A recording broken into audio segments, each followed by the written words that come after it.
म अभागी अनि दुखीको दुःख अनि कष्टले भरिएको जिन्दगी खै कहाँबाट सुरु गरौँ। सम्झिँदा पनि मुटु भकानिए।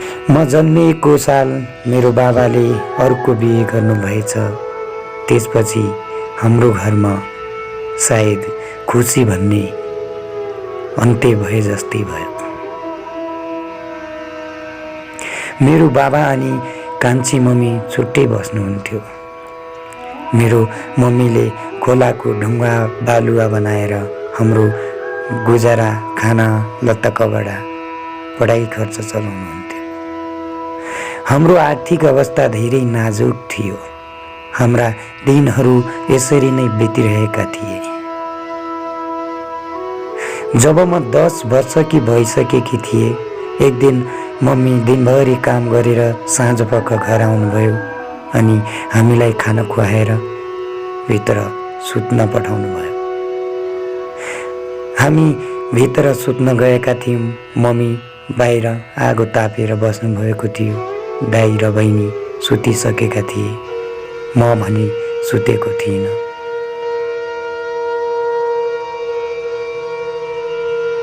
मैले मम्मीलाई लुकेर हेरेँ अनि मम्मी त बाहिर रुँदै बस्नुभएको थियो। म पनि मम्मी भएको ठाउँमा गएँ र मम्मीलाई भने, मम्मी किन रुनुहुन्छ तपाईँ?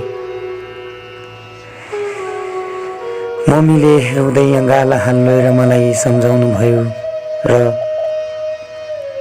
त्यसपछि हामी सुत्न गयौँ। त्यसरी नै कहिलेकाहीँ भोकै त कहिल्यै रोएर हाम्रा दिनहरू बितिरहेका थिए। एक दिन अचानक मम्मीले भन्नुभयो, हुन त मभन्दा जेठो दाइ हुनुहुन्थ्यो, तर मम्मीले त्यसपछि मम्मीले भन्नुभयो, छोरी म अब विदेश जान्छु। अनि मैले रुँदै भने, मम्मी तपाईँ किन विदेश जानुहुन्छ?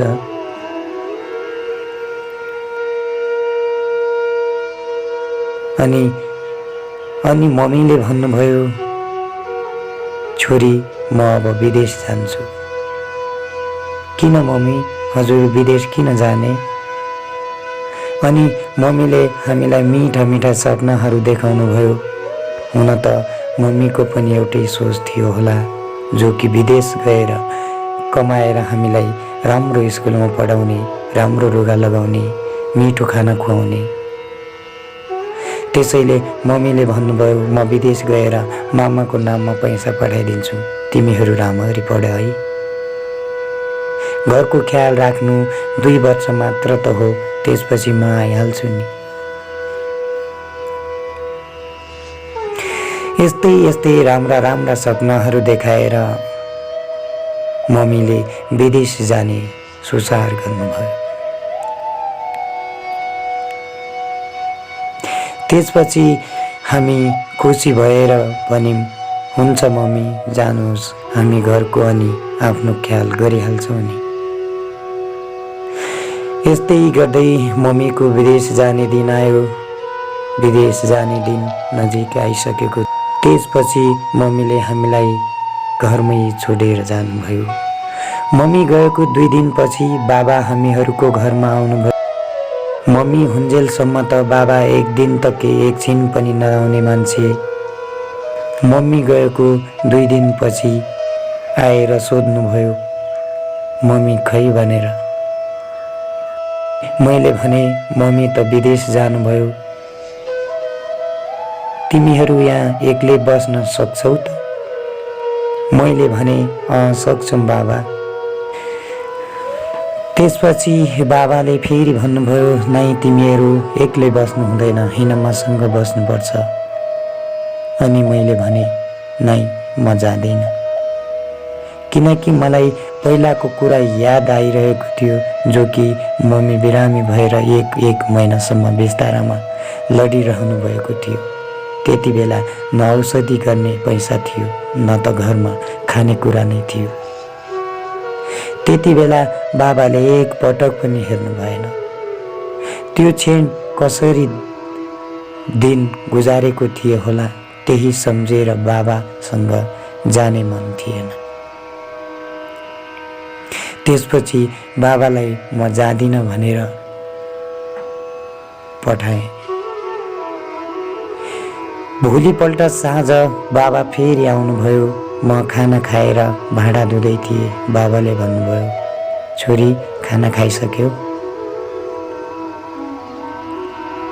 अनि मैले भने खाइसक्यौँ। त्यसपछि बाबाले फेरि भन्नुभयो, हिँड जाम, आफ्नो कापी किताब लगेर हिँड, बाँकी कपडाहरू सामान म भोलि गाडीमा लग्छु। अझ पनि मलाई बाबासँग जान मन त थिएन। मेरो दाइ अनि बहिनी त जान तयार भइसकेका थिए। मैले भने मानिरहेको थिइनँ।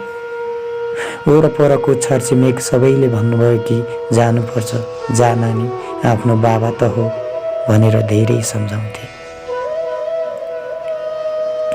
म रुँदै त्यो घर छाडेर जान बाध्य भए। त्यसपछि कान्छी मम्मी अनि बाबासँगै हामी 3 भाइ बहिनी बस्यौँ। उता कान्छी मम्मीबाट पनि एउटा बहिनी अनि भाइ थियो। हामी 5 भाइ बहिनी मिलेर बस्थ्यौँ अनि मिलेरै काम गर्थ्यौँ, मिलेरै बसिरहेका थियौँ। राम्रै चलिरहेको थियो। तर सौतेनी आमा भए पनि हामीलाई सौतेनी व्यवहार कहिल्यै देखाउनु भएन।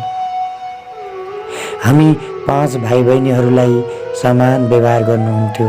तर पनि म अलि टेन्सनमै हुन्थेँ, किनकि मम्मी कहाँ जानुभयो, न मम्मीको फोन आयो न त खबर आयो। अत्तो पत्तो केही थिएन। त्यसै गरी हामी बाबासँग बसेका थियौँ। दिनहरू बित्दै थिए। मम्मीले छाडेको पनि 8 महिना बितिसकेको थियो। यसरी नै मेरा दिनहरू बित्दै थिए र मेरो उमेर पनि बढ्दै थियो। त्यति बेलासम्म म करिब 14 वर्षकी भइसकेकी थिएँ। म कक्षा 8 मा पढ्दै थिएँ। लास्टमा परीक्षा चलिरहेको थियो अनि एकजना मान्छे हाम्रो घर नजिकै कोठा लगेर बस्न आयो। ऊ गाडीमा लागेको थियो। त्यो मान्छे दिनभरि गाडीमा जान्थ्यो अनि साँझमा आएर कोठामा बस्थ्यो। त्यसले मलाई हेरिरहन्थ्यो अनि मैले पनि उसलाई हेरिरहन्थेँ। त्यस्तै नजर जुझ्दै गयो अनि एक दिन ऊ गाडीमा थिएन, म घरमै थिएँ। मेरो घरमा पसल पनि थियो। म पसलमा भएको मौकामा ऊ मसँग गफ गर्न आउँथ्यो। त्यस्तै गर्दै हाम्रो 1 महिना भइसकेको थियो। एक दिन उसले मलाई चिठी पठायो अनि चिठीमा भनिएको थियो, म तिमीलाई मन पराउँछु, माया गर्छु। यस्तै यस्तै मिठा मिठा सपनाहरू निकै नै साँचेर पठाएको थियो। त्यसपछि मनले मानेन। मैले पनि उसलाई रिप्लाई दिए, म पनि हजुरलाई माया गर्छु, मैले पनि हजुरलाई मन पराउँछु। यस्तै यस्तै लेखेर मैले पनि चिठी पठाएँ। त्यसपछि एक दिन उसले मलाई भेटेर भन्यो, हामी अब बिहे गरौँ। म त उसकै मायामा पागल थिएँ। साह्रै मन पराउँथे। मैले उसलाई माया गरेको थिएँ। मैले सोच्थेँ कि मलाई पनि माया गर्ने मान्छे रहेछन्। सायद मेरो उमेर सानो थियो। म 14 वर्षकी थिएँ। सानो उमेरमा माया लगाएर होला। मलाई पछि गएर के हुन्छ, धोका पाउँछु होला, या मेरो भविष्य कस्तो हुने हो, मैले केही पनि सोच्न सकिनँ। उसको बारेमा मलाई केही पनि थाहा थिएन। पछि मेरो भविष्य के होला भनेर पनि सोचिनँ। मैले कसैलाई यो कुरा पनि भनेन, किनकि मलाई डर लाग्थ्यो। त्यसैले मैले कसैलाई पनि भनेको थिइनँ। त्यसपछि उसैसँग बिहे गर्ने कुरा पक्का गरे। 2067 साल 12 महिना 28 गतेका दिन राति 12 बजे हामी त्यहाँबाट भागेर विवाह गर्यौँ। उसले मलाई त्यो रात पिपिरा आफ्नो दाईको कोठामा लग्यो अनि भोलिपल्ट छिन्चु मसिना भेरीगङ्गा वडा नम्बर 12 आफ्नो गाउँ आफ्नो घरमा लग्यो। भोलिपल्ट बाबा मम्मी बहिनी सोधपुछमा जानुभयो। कुराकानी राम्रै मिल्यो र घर फर्किनु भयो। गएको 1 महिनापछि हाम्रो मन्दिरमा सामान्य बिहे भयो अनि उहाँले घरमा बसाल्नु भयो। आफू सुर्खेत गाडीमा जानुभयो अनि कहिले घर आउनुहुन्थ्यो त कहिले आउनु हुँदैन थियो। 3 महिना बितिसकेको थियो अनि एक दिन उहाँले रक्सी खाएर आफ्नो बाबा आमासँग झगडा गर्नुभयो अनि भन्नुभयो, हिँड इन्डिया जाउँ, तिमीलाई इन्डियामा लगेर सुखमा राख्छु। अनि मैले पनि उहाँलाई साथ दिएँ। त्यसपछि हामी इन्डिया जाने भनेर हिँड्यौँ। जान त गयौँ तर घरदेखि गएनौँ, भागेर गएका थियौँ। बाटोमा गएर उहाँले भन्नुभयो कि मसँग त भाडा छैन, कसरी जाने, तेरो कानको सुन बेचेर जाम भन्नुभयो। मलाई मेरो मम्मीले विदेश जानुभन्दा अगाडि आफ्नो कानको सुन मलाई लगाइदिनु भएको थियो। त्यही सुन 4000 मा बेचेर हामी इन्डियामा गयौँ। तर मैले माइतमा कसैलाई पनि भनेको थिइनँ। इन्डिया पुगिसकेपछि मैले बाबालाई फोन गरेर भने। इन्डिया गएको भोलिपल्ट उहाँले मलाई सिमला भन्ने ठाउँमा लग्नुभयो। गएको भोलिपल्ट बिहान मलाई त्यहाँ एक्लै छोडेर उहाँ अन्त काम गर्न जानुभयो। काममा गएको 5 दिनसम्म पनि उहाँ आउनु भएन। तर त्यो 5 दिन काट्न मलाई 5 महिना काटे जस्तै भएको थियो। मलाई न त्यहाँको भाषा आउँथ्यो, बिरानो ठाउँ, न त मलाई बोल्न नै आउँथ्यो, न कसैले बोलेको बुझ्थे। त्यस्तै गर्दै 5 दिन कटाए अनि उहाँ आउनुभयो। यसरी नै हाम्रा दिनहरू करिब 2 महिनासम्म बितिसकेका थिए। अनि मेरो पेटमा पनि बच्चा हुर्की। अनि मैले उहाँलाई भने, मेरो महिनावारी रोकिएको छ, धेरै भयो, अब चेक गर्न जाम भने। अनि उहाँले भन्नुभयो, मालिकनी र त जाऊ, म जान्न। त्यसपछि हामी त्यहाँको मालिकनी र म गयौँ अनि चेक गरेर डाक्टरले बच्चा छ भनेपछि हामी कोठामा आयौँ। उहाँलाई सबै कुरा सुनाएँ।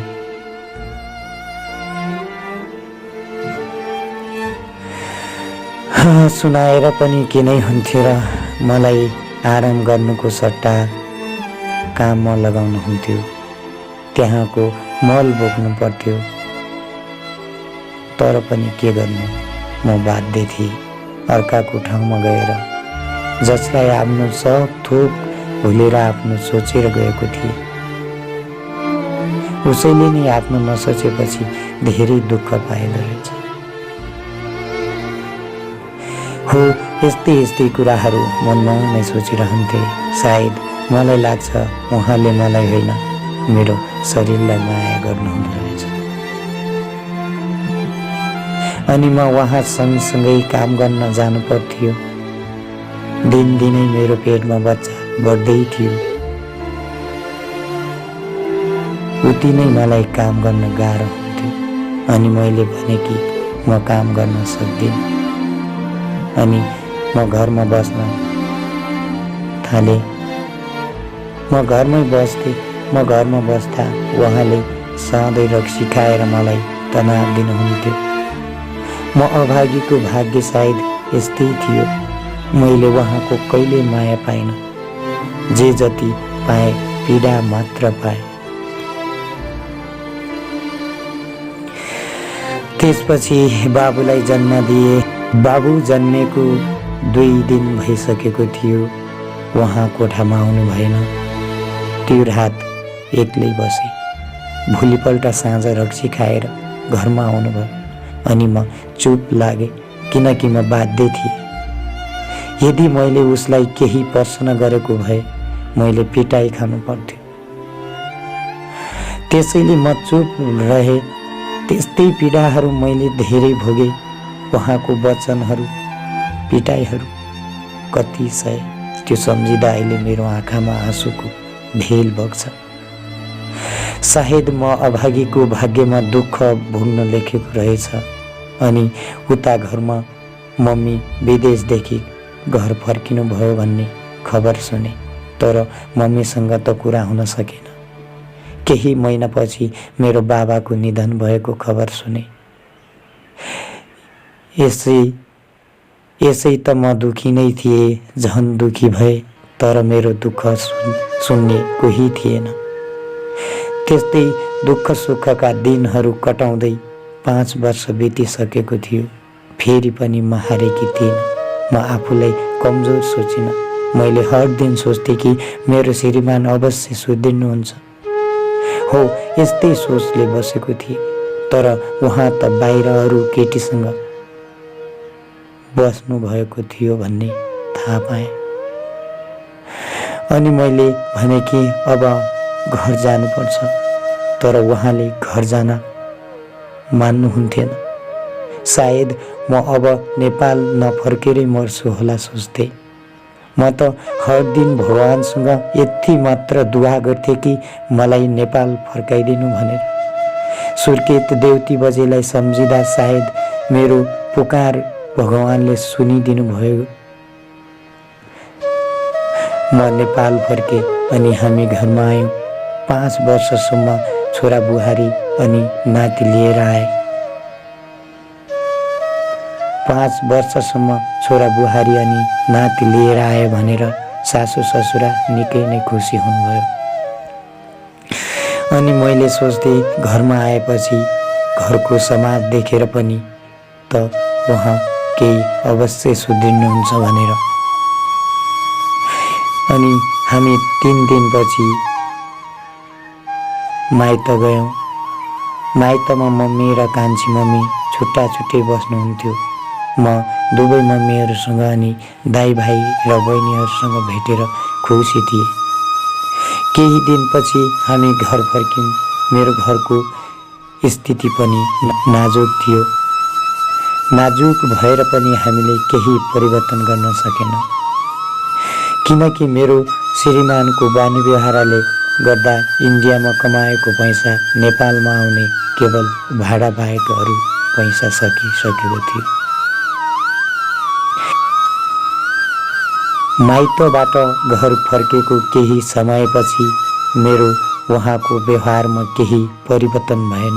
अनि बुढाले म इन्डिया जान्छु, मलाई भाडा बनाइदेऊ भन्नुभयो। अनि मेरो भन्ने अन्त ठाउँ नै थिएन। मेरो माइत गएर मम्मीलाई भने मम्मीले पनि 4000 दिनुभयो। अनि मैले घर गएर उहाँलाई इन्डिया पठाएँ। वहाँ गएपछि मैले घरमा जसोतसो दुःख गरेर मैले खर्च चलाएकै थिएँ। त्यसै गरी 8 महिना बितिसकेको थियो अनि उहाँ पनि घर फर्किनु भयो। मैले सोचेँ कि मेरो बुढाले काम गरेर पैसा कमाएर ल्याउनु भएको छ होला, तर उहाँ त भाडा मात्र गराएर आउनुभयो। तर उहाँले हाम्रो लागि कहिल्यै पनि सोच्नु भएन। दुःख अनि पीडामा राख्नु भएको थियो। तर म त उहाँलाई जे जस्तो गरे पनि उहाँलाई साथ दिन्थे। तर उहाँले मेरो मायालाई कहिल्यै बुझ्नु भएन। म हरेक दिन दुःखमा लडिरहेको थिएँ। अनि मेरो घरमा आएको 2 वर्ष बितिसकेको थियो। एक दिनको कुरा हो, घरमा धेरै ठुलो झगडा पर्यो। म सहन नसकेर भागे। माइत आए। बाबुलाई पनि सँगै लिएर आएँ अनि उहाँले मलाई खोज्नु भएन। म पनि माइतबाट गइन। माइतमा 1 वर्ष बसे। 1 वर्षसम्म पनि उहाँ आउनु भएन। त्यसपछि बल्ल उहाँ आउनुभयो अनि मसँगै, म अब तिमीलाई कहिले दुःख दिने छैन, हिँड, मसँग जाउँ। अनि फेरि म घरमा आएँ।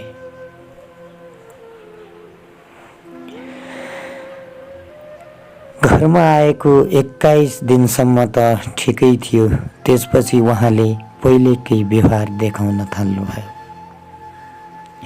एक दिनको कुरा हो, रातिको 12 बजेतिर रक्सी खाएर आएर अनि झगडा गर्नुभयो र मलाई कुटपिट गर्नुभयो अनि मलाई धेरै चोट लागेको थियो। म मर्नु न बाँच्नुको दोधारमा थिएँ।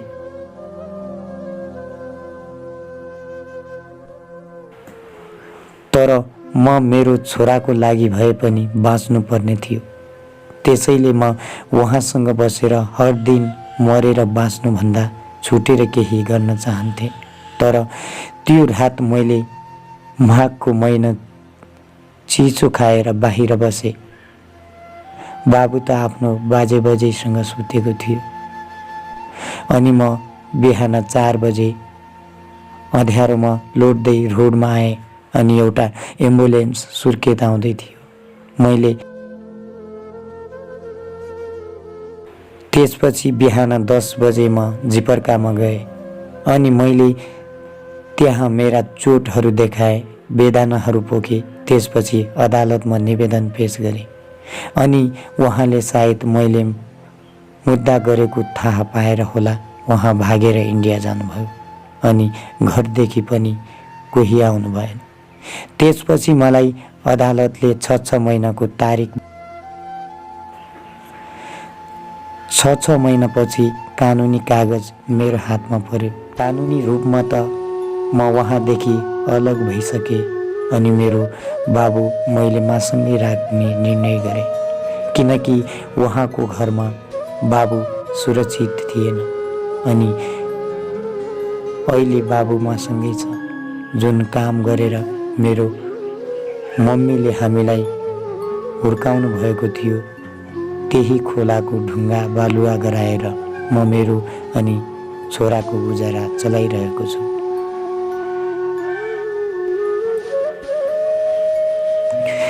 अनि म माइती घरमा बसेर दाइ भाउजू मम्मीलाई टर्चर दिन चाहँदैनथे।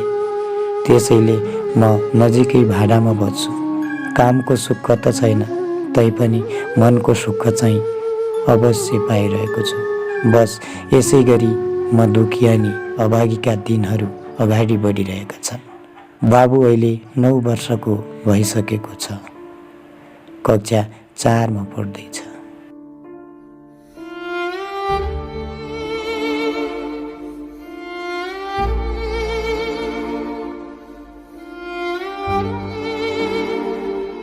वीरेन्द्र नगरपालिका सुर्खेत निवासी मन्जु खत्रीको वास्तविक जीवन कथा यहाँहरूको माझ प्रस्तुत गरेका छौँ।